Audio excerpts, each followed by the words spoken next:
தென்னிந்தியாவிலிருந்து ஏன் தமிழ்நாட்டிலிருந்து ஒரு பிரதம மந்திரி எதிர்காலத்தில் உருவாக்கப்பட வேண்டும். அதிகாரம்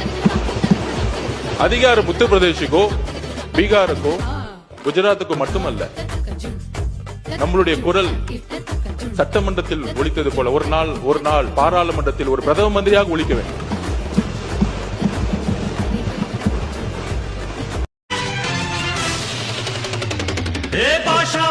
பாஷா பாரு பட்டாளத்து நடைய பாரு பகை நடுங்கும் படைய பாரு கோட்டு சூ